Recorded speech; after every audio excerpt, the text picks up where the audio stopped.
بسم اللہ الرحمن الرحیم۔ السلام علیکم ناظرین۔ جیسے کہ میں نے چند دن پہلے ہفتہ 10 دن پہلے عرض کیا تھا کہ ہونی نے ہو کے رہنا ہے اور یہ ہونی نے انہونی ہونا ہے۔ کل کے جلسے میں ایک چیز تو طے ہے کہ انہونی جو ہے وہ ایک عملی جامہ اختیار کر چکی ہے اور ہو کے رہنے کی طرف گامزن ہے۔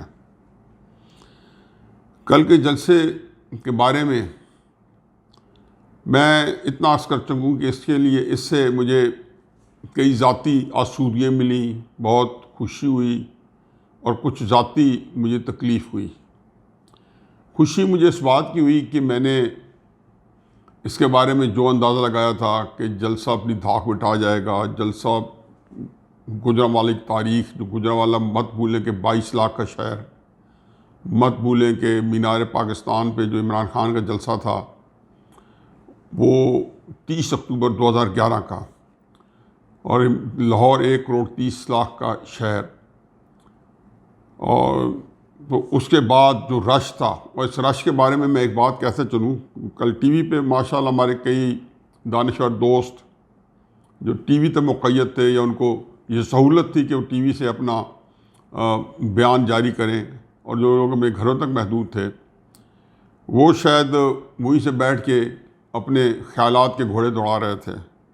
جو لوگ جلسے موجود تھے میڈیا کے یا جو بھی کور کرنے کے لیے تھے، تو سارے جو تھے ہکا بکا تھے، قطع نظر سے کہ جلسے کے اندر اسٹیڈیم جو تھا وہ کھچا کھچ بھرا ہوا تھا، قطع نظر سے کہ اتنی لوگ شاید باہر ہوں، قطع نظر اس کے، لیکن جو چیز اصل تھی کہ ایک بندے کو میں نے 10 گنا، اس لیے کہ 4-5 دن سے لوگوں کے لیے جو مشکلات کھڑی کی گئیں، تو میرے جیسے جس کو کہنا چاہیے کہ عمر کے لوگ اور تھوڑا سا سہل پسند، انہوں نے پہلے ہی طے کر لیا تھا کہ اس طرح کے جلسے میں جہاں رکاوٹیں بھی ہو سکتی ہیں، کنٹینر بھی ہو سکتے ہیں، پیدل سفر بھی کرنا پڑے گا، دور دور تک پارکنگ دے دی گئی ہے، تو وہ اپنا ارادہ جلسے میں جانے کا طے کر چکے۔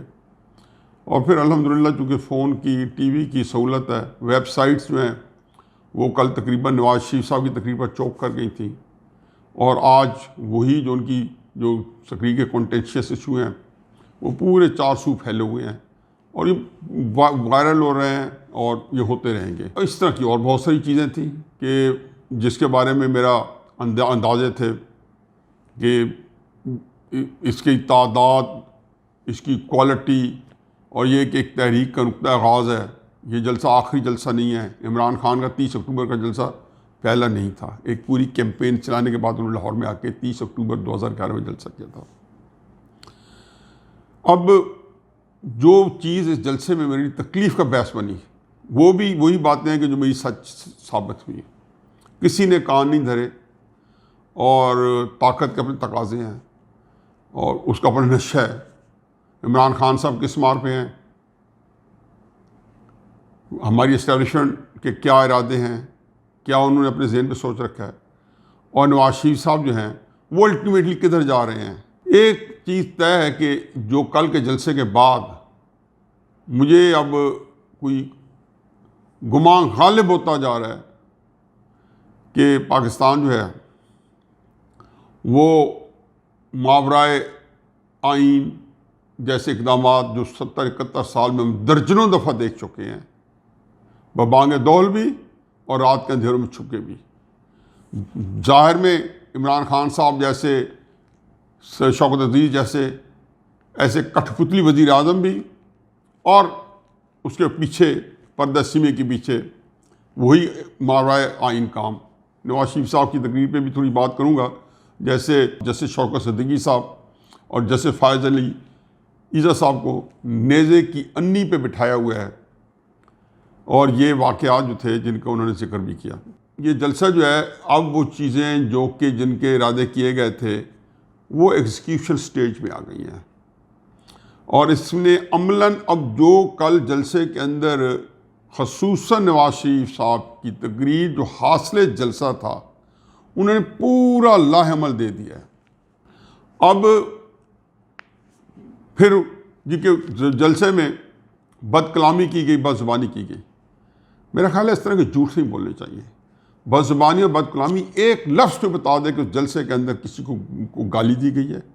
نواز شریف صاحب نے تو اپنے مخالفین کا جن کے ہاتھوں ان کی زندگی جیرن رہی، ان کو موت کے دہانے پہ جن کے اقدامات نے ان کو پہنچا دیا، وہ بھی صاحب کہہ کے بلاتے رہے۔ تو کیا سوالات نہیں ہو سکتے ہیں؟ شکایات کی کہاں رقم کرائیں؟ اللہ میاں کے پاس جا کے رقم پر کرانی ہوگی، یہاں بھی فورم ہے۔ اس جلسے کے بعد 3 فریقین، جس میں اسٹیبلشمنٹ ہے، جس میں نواز شریف صاحب ہیں، جس میں عمران خان صاحب کی حکومت ہے، ان کا کھیل تو 7ویں آسمان کو ٹچ کر رہا ہے اور سارے اپنے اپنے کھیل کے اندر بہت آگے بڑھ چکے ہیں۔ لیکن جس میدان میں یہ کھیل کھیلا جا رہا ہے، بدقسمتی کہ وہ میدان جو ہے وہ بہت متاثر ہو رہا ہے۔ اسلامی ریپبلک جو ہے وہ اس کھیل کا کھلواڑ بنی ہوئی ہے کہ اگر اس جلسے میں نواز شریف کی تقریر خصوصی طور پہ اور عمومی طور پہ باقی قائدین کی تقریر، ان کے اندر کوئی سکم ہے، مبالغہ آرائی ہے، کوئی انہوں نے جھوٹے الزامات لگائے ہیں، تو اس کا جواب آ جانا چاہیے۔ ابھی جنرل ظہیر الاسلام صاحب نے چند دن پہلے صفائی دی ہے نا، کوئی بندہ ماننے پر تیار نہیں۔ نواز شریف صاحب نے کہہ دی میں ٹیپس بھی ریلیز کر دوں گا، تو تب آپ خوش ہوں گے؟ یا کیوں ایسی تردید کرتے ہیں؟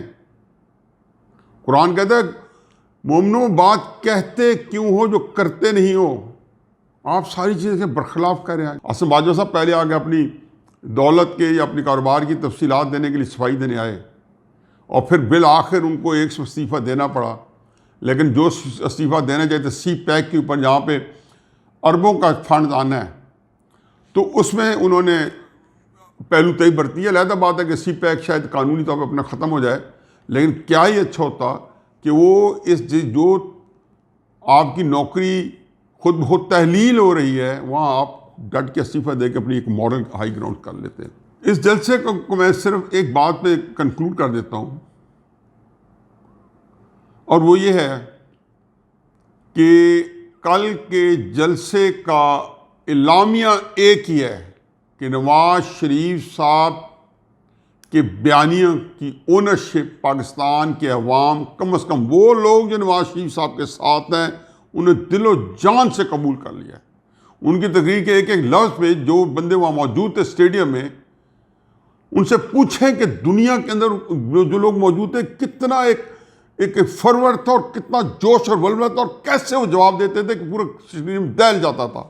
کیونکہ مائک وہاں سے دور تھے تو شاید عام پبلک تک نہ پہنچ چکی ہو، لیکن جو لوگ موجود تھے ایسے کہ بالکل تھرتھرا رہا تھا اسٹیڈیم۔ وہ جی بھونچال نہیں آیا، مجھے نہیں پتہ سیاست کے بھونچال کیا ہوتے ہیں۔ آیا یہ آنا تھا کہ کل کے جلسے اسلام آباد کو الٹانا تھا، تو یہ تو پلان ہی نہیں تھا، لیکن جو حاصل کرنا تھا وہ حاصل کر گئے۔ نواز شریف کی تقریر جیسے میں پہلے عرض کر چکا 400، عوام نے ان کا بیانیہ اڈاپٹ کر لیا ہے، اور یہ سانحہ مشرقی پاکستان سے یا اور بڑے بڑے ہمارے سانحہ جات سے کسی طور کم نہیں ہے کہ پاکستان کی عوام اتنے واضح طریقے سے اپنے اداروں کے اوپر منقسم ہو جائے یا ان کے بارے میں ایک معاندانہ رنجش رکھے یا رویہ رکھے۔ یہ لمحہ فکری نواز شریف کے لیے نہیں ہے۔ نواز شریف تو تنگ آمد بدنگ آمد، اور اس کے مقابلے میں یہ بھی ٹھیک نہیں کہ آئی ایس پی آر کہ ہم نے کبھی سیاست میں حصہ نہیں لیا، جو چند دن پہلے انہوں نے فرمایا تھا۔ وہ تو اللہ بھلا کرے عمران خان صاحب کا، کچھ چیزوں کے لیے اس کے لیے دعا کرنی چاہیے، اور شیخ رشید کا اور فواد چودھری کا اور اس طرح کے بہترین عاقل باغل شہزاد اکبر صاحب کا، وشیران کا، جنہوں نے بھانڈا بیٹ چرائے پھوڑ دیا۔ اب اس کیفیت کے اندر یہ جلسہ جو ہے وہ اگلے دن میں داخل ہوا ہے کہ جس کو دیکھ کے میرا جو ہے جسم کانپ جاتا ہے۔ مجھے ایک چیز کہنی ہے، نواز شریف صاحب کی ایڈریس جس کے اوپر میں تھوڑی سی بات کروں گا، اور اس کے بعد جو ممکنات پیدا ہو گئے ہیں جو زیادہ گھمبیر اور زیادہ خطرناک ہیں، ان کے اوپر چند فکریں کہوں گا۔ ارطغرل ڈرامہ جو ہے یہ ہمارے ہاں مقبولیت کے، اور پوری دنیا کے اندر جہاں جہاں مسلمان آباد ہیں، عرب ہیں، ٹرکس ہیں، نان عربز ہیں، سب میں اپنی داغ مٹا چکا ہے۔ جب یہ اس کا اذن کیا گیا تو حکومت ترکی جو مجاہد اعظم ہے اس وقت، رجب طیب اردوغان، ترکی کے صدر، جب انہوں نے اس کے بارے میں پورا کیا اور انہوں نے کئی بلین ڈالرز ٹھوک دیے اس کے اندر ڈال دیے اس ڈرامے کو بنانے کے لیے، تو وہاں طیب اردوغان نے ایک خوبصورت تقریر کی تھی، اور تقریر یہ تھی کہ آج تک شیر کا شکار ہوتا رہا، لیکن شیر کے شکار کی کہانی شکاری لکھتے رہے ہیں، شیر کا موقف آج تک کسی کو نہیں معلوم ہو سکا۔ یہ ارطغرل ڈرامہ جو ہے یہ ہماری کاوش ہے کہ شیر کا موقف آپ لوگوں کے سامنے آئے۔ یہ آپ کے پاکستان کی مختصر ترین چند جملوں کا تاریخ ہے۔ 70 سال سے لیاقت علی خان کا جو کل اللہ تعالیٰ نے غریق رحمت کرے، ان کا شہادت کا دن تھا 16 اکتوبر 1951، اور حقیقت یہ ہے کہ ہم اس بندے کو کے بارے میں میرا خیال ہے میں پورا پروگرام کروں گا کہ وہ لوگ ہیں جو ایک تاریخ کے انمول قسم کے کردار ہیں۔ 16 اکتوبر 1951 سے لے کے آج تک شیر کے شکار کی کہانی جو ہے شکاری لکھتا رہا ہے۔ نواز شریف صاحب کو میں خراج تحسین پیش کرتا ہوں کہ انہوں نے شیر کی کہانی جو ہے کل اپنے جلسے میں بیان کر دی۔ شیر کی کہانی میں اگر کوئی جھوٹ ہے، اگر کوئی سکم ہے، اگر کوئی ناپائیداری ہے، اگر کوئی ایسی چیز ہے کہ جس کے کرنے سے پاکستان خراب ہو سکتا ہے تو بتائی جائے۔ ظہیر الاسلام صاحب جو فرما رہے ہیں کہ میں دخل نہیں دیا، ان کو نہیں پتا کہ وسیع تر قومی مفاد کے تحت جس کا تعین آج تک ہم نہیں کر سکے، ان کو اس کے اندر ان کا ہے کیا کہ اسی کے تحت ہم سارے اقدامات کرتے رہے ہیں، اور وسیع تر قومی مفاد جو ہے ابھی بھی کوئی اتنا توانا نہیں ہوا کہ اس بیچارے کو اکیلا چھوڑا جائے۔ چنانچہ وسیع تر قومی مفاد کی پوری حفاظت کی جاتی ہے، اور جو بندہ اس کے مطابق عمل نہ کر رہا ہو۔ اب میں یہاں سے بات سے یہ کرتا ہوں کہ جو باتیں انہوں نے کی ہیں، کل سوالات کیے ہیں، یہ غلط ہیں۔ اگر نہیں ہے تو خدا کے واسطے غصہ کرنے کی بجائے، خدا کے واسطے غصہ کرنے کی بجائے آپ اس پہ غور و خوض کریں۔ آپ کے پاس فورم موجود ہوتے ہیں، اداروں کے پاس زیادہ مضبوط فورم موجود ہوتے ہیں، ادارے کو پلیز اس میں انوالو نہ کریں۔ چاہے ہمارے آرمی چیف کی ایکسٹینشن ہو، ادارے میں اس میں کوئی دلچسپی نہیں ہے۔ یہ تو ہمارے جو سپر لیڈرز ہوتے ہیں، زرداری صاحب نے کے وقت میں گیلانی صاحب نے پاکستان کے بہترین مفاد میں یہ سوچا کہ فوج کے لیے جنرل کیانی صاحب کو ایکسٹینشن ضروری ہے تو انہوں نے دے دی۔ عمران خان صاحب ہمارے، انہوں نے یہ دیکھا کہ قوم کے وسیع تر قومی مفاد کے خاطر، فوج کے اس وسیع تر مفاد کی خاطر باجوہ کو ایکسٹینشن دی جائے، دی گئی۔ اس میں نون نے ووٹس دیے، حالانکہ ایک ادارے کا مسئلہ نہیں تھا۔ لیکن کرائسس یہ ہے کہ آیا نواز شریف کی باتوں کے ساتھ لڑائی کرنی ہے، لڑائی آپ ہار چکے ہیں۔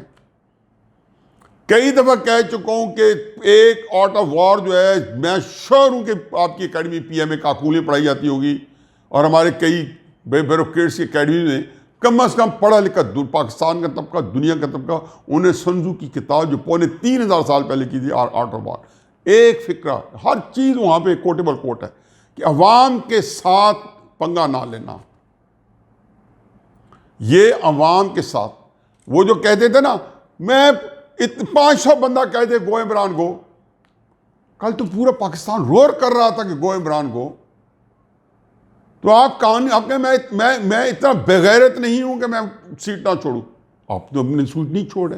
لیکن آپ کی بات اس سے صرف نظر کرنا چاہیے کہ آپ کے لیے جھوٹ بولنا، یو ٹرن لینا، اس کے اندر کوئی نہ کوئی افادیت ہوتی ہے، کوئی نہ کوئی حکمت ہوتی ہے، اور آپ کی حکمت کا تقاضا ہے کہ آپ جھوٹ بولیں۔ آپ کے ساتھ کوئی ایک ساتھی نہیں ہے۔ اداروں کی تو مجھے سمجھ آتی ہے، چاہے ہمارے جوڈیشری ہو یا افواج پاکستان ہوں جن کا مؤثر رول ہے پاکستان میں، ان میں تو پوچھ گچھ نہ ہونا ایک سمجھ میں آتی ہے۔ ایک سیاسی جماعت کے اندر کوئی ایسا بندہ نہیں آپ کو عقل دے، آپ نے چن کے وہ بندے اپنے قریب رکھے ہیں، فردوس نقوی جیسے بندے، نابغہ روزگار، اکبر بابر جیسے بندے، ہر بندہ رول گیا ہے جو آپ کو فہم فراست کی، جو آپ کو کہیں پہ آپ کو تنقید کر سکتا۔ آپ کے علم میں ہوگا 99 سے لے کے 2000 مئی 2002 تک ریفرینڈم کے بعد آپ کو جوتا مار کے انہی اداروں نے نکالا تھا اور کہا تھا کہ آپ کا کوئی سکوپ نہیں ہے 10 اکتوبر 2002 کے الیکشن میں۔ تو میں 3 سال آپ کا سر کھاتا رہا کہ خدا کے واسطے میں بھی یہاں پہ رہا ہوں۔ اب جلسے کے بارے میں جیسے مختلف ہے، میں نے تو کہا تھا کہ جلسہ جو ہوگا گنتی اپوزیشن بتائے گی، اس جلسے کی گنتی اپوزیشن بتائے گی۔ اب اس کے بارے میں کہنا ہے جی 5000 بندے ہیں، 10,000 بندے ہیں، جی 22,000 بندے تو ہونے چاہیے تھے، اسٹیڈیم بھر دیا ہے، اتنی پارٹیاں، یہ ساری چیزیں آپ اپنی بے وقت کی راگنی ہے۔ وہ کہتے ہیں نا فائرنگ آن آل سلنڈرز، کہ ترکش کے سارے تیر استعمال کریں کہ کوئی سمجھ میں آ جائے یہ مال نہیں بکے گا، یہ اس کا ماحول نہیں ہے، یہ ماحول ہے اس کو نون کو انجوائے کرنے دیں اپوزیشن کی ساری جماعتوں کو۔ مجھے ایک واقعہ یاد آیا کہ 21 اپریل 1986 یہ جنرل ضیاء الحق صاحب کے ساتھ ایک ہماری بڑی تاریخی میٹنگ ہوئی، میری اور میرے بہت ہی محترم قابل احترام عزیز جان بھائی مجیب الرحمان شامی صاحب کے ساتھ۔ اس دن بے نظیر صاحبہ 10 اپریل کو پاکستان آ چکی تھی، فقید المثال استقبال کروا چکی تھی۔ اس دن انہوں نے اسلام آباد آنا تھا جی ٹی روڈ سے۔ تو جنرل ضیاء الحق صاحب کہتے ہیں کہ کیا خبر ہے، شامی صاحب سے پوچھا، مجھ سے پوچھا، تو ہم نے بتایا کہ خبریں گمبھیر ہیں، میں تو ان کو بہت پسند کرتا ہوں، میں ان کو بہت ہائی اسٹیم میں رکھتا ہوں، باوجود ہے کہ ان کے جو یہ پاکستان کے ساتھ جو انہوں نے جو ملٹری رول ہے اس کے جو نقصان ہے وہ مجھے اس وقت تو شاید تعین نہیں ہوا، لیکن جو وقت گزرتا جاتا ہے تو مجھے بڑی تکلیف ہوتی ہے کہ پاکستان کو ان ماشاء اللہ انہیں کیا کیا نقصان ہوتا ہے۔ تو یہ کہیں کیا خبر ہے، تو ہم نے بتایا جی کہ لگتا تو یہ ہے کہ پورا جی ٹی روڈ پہ جہاں جیسے شہر سے گزر رہی ہیں، شہر باہر ہے۔ تو انہوں نے چند کاغذ اٹھایا، انہوں نے کہا جی یہ CIA کی رپورٹ ہے، یہ IB کی رپورٹ ہے، یہ اداروں کی رپورٹ ہے کہ کوئی 2000 ہے، کوئی 500 ہے، کہ 3000۔ ہنس کے کہا، یعنی کہ وہ بتا رہے تھے کہ یہ قابل اعتماد رپورٹیں نہیں ہیں۔ اسی طریقے سے مینار پاکستان پہ 30 اکتوبر کو جنرل پاشا صاحب، تو وہ کھلے عام جس کو کہنا چاہیے کہ اس میں ملوث اس لحاظ سے کہ بہرحال ان کی ہمدردیاں عمران خان صاحب کے ساتھ تھی، اور بڑی دیانتدارانہ انہوں نے رائے دی کہ جلسے کے اندر 70,000 کے قریب بندے تھے۔ اب چونکہ کچھ ایجنسی ہوتی وہ شہباز شریف صاحب کے نیچے تھی، تو انہوں نے کہا جی 15,000 18 جو آج ہو رہا ہے، یعنی انہوں نے ماننا نہیں، لیکن کیا ہوا کہ کسی نے کوئی ان کی گنتیوں کو یاد رکھا۔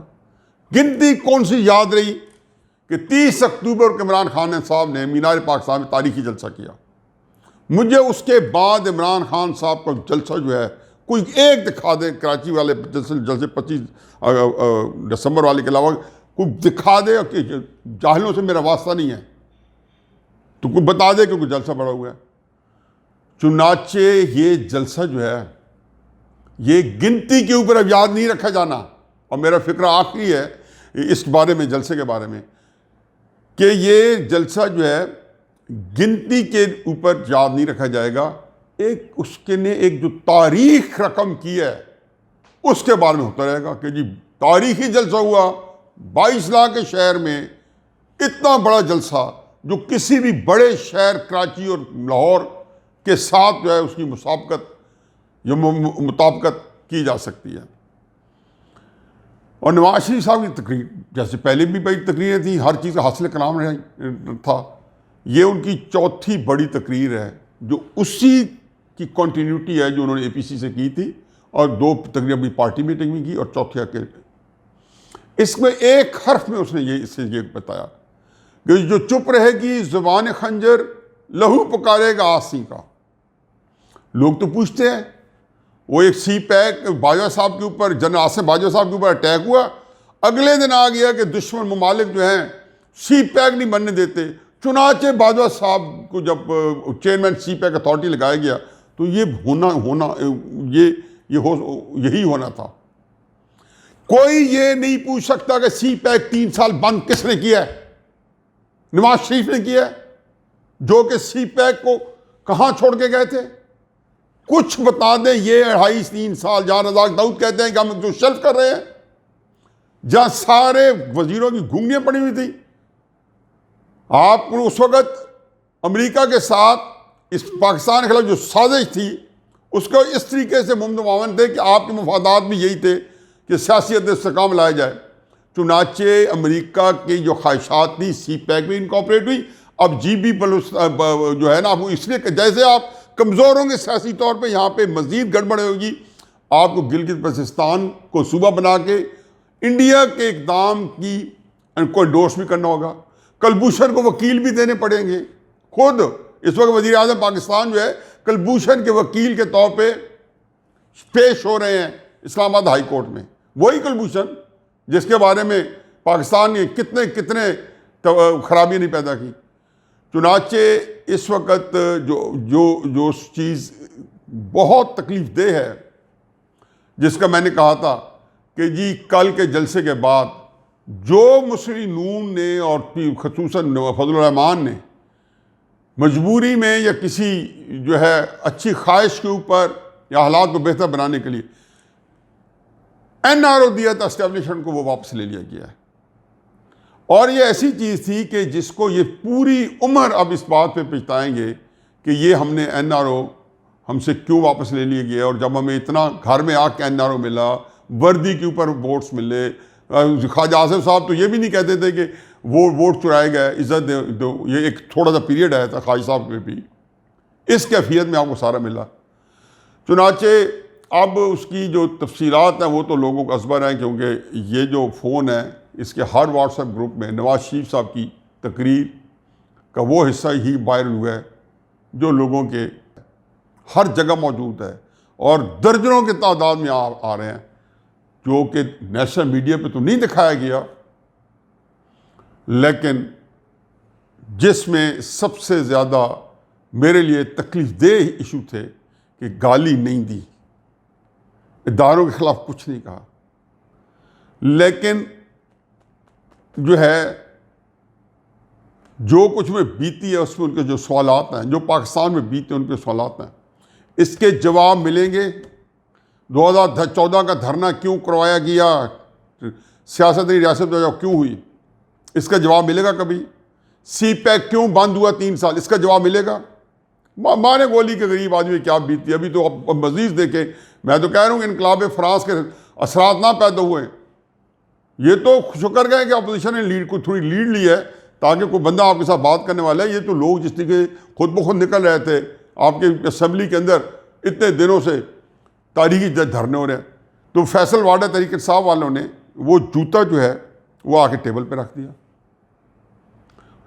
اب جا کے این آر او جو کہ انہوں نے دیا ہوا تھا اس گنجائش کے لیے کہ شاید یہ اکانومی کو ٹھیک کر سکے، شہباز شریف صاحب نے اسمبلی میں کہا کہ مساکے معیشت کرتے ہیں، انہیں حقارت سے دھتکار دیا۔ اسی طریقے سے جتنی دیر چیزیں آئیں، اور اب وہ چاہتے تھے کہ ان کو ذلیل کریں، کیونکہ ہم پروجیکٹ مکمل ہو گیا ہے۔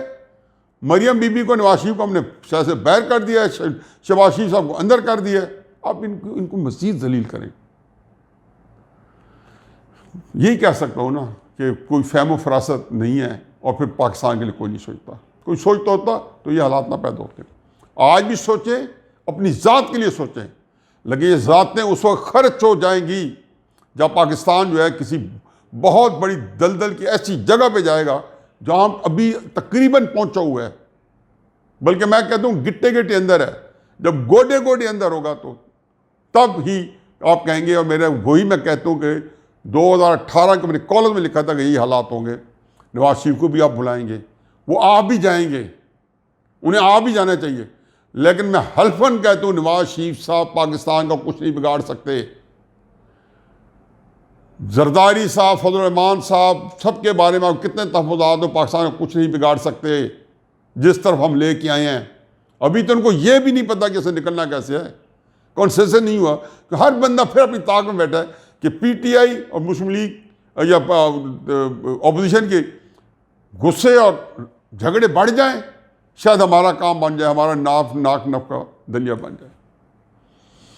تو چنانچہ کل جلسے سے پہلے کہا تھا کہ ہم ماورائے آئین کی صورت حال کی طرف جا رہے ہیں۔ دیوار پہ لکھا ہے کہ یہ اور پاکستان اب ایک دوسرے کی کاٹ ہے۔ پاکستان بچے گا تو آئین کی حکومت ہوگی، جو نواز شریف کا مطالبہ ہے، اس میں کوئی شرع میں کچھ شرم نہیں ہے، قانون کی حکمرانی ہوگی۔ 280 شقیں آئین پاکستان کی، اس کے من و آن کو نافذ کرنا ہوگا، اندر سے، دل سے، لیٹر اینڈ اسپرٹ کے ساتھ۔ اور اگر ماورائے آئین ہوگا تو پاکستان جو ہے وہ اللہ نہ کرے پاکستان فارغ ہے کہ یہ اب مارشل لا کی طرف یا ماورائے آئین ماورائے آئین کی طرف، اقدامات کی طرف جا رہا ہے۔ اللہ تعالیٰ ایسی صورتحال سے ہمیں بچائے۔ میں کوئی مایوسی کی باتیں نہیں کر رہا ہوں، میں صرف یہ کہتا ہوں کہ اگر ہیں بھی صحیح تو اس کو میری ذاتی طور پہ سمجھے کہ کیپیسٹی کی کمی ہے۔ آپ بہرحال اس پہ ایک دفعہ غور ضرور کریں۔ آج بھی ہم بیٹھ جائیں تو پاکستان بچ سکتا ہے، اور قرآن کہتا ہے کہ جب تم کسی کے ساتھ معاملہ کرو، دو گروہوں کی صلح کراؤ، تو جس کے ساتھ جو زیادتی ہوئی ہے، جو اسے گریوینسز ہیں، اس کو ایڈریس کر کے، اس کا ازالہ کر کے پاکستان بچنے کا واحد راستہ ہے کہ نواز شریف صاحب کے گریوینسز کو ازالہ کریں بجائے اس کا منہ چڑھانے کے۔ اللہ کرے کہ یہ ہو جائے، میری دعا، وما علینا الا البلاغ۔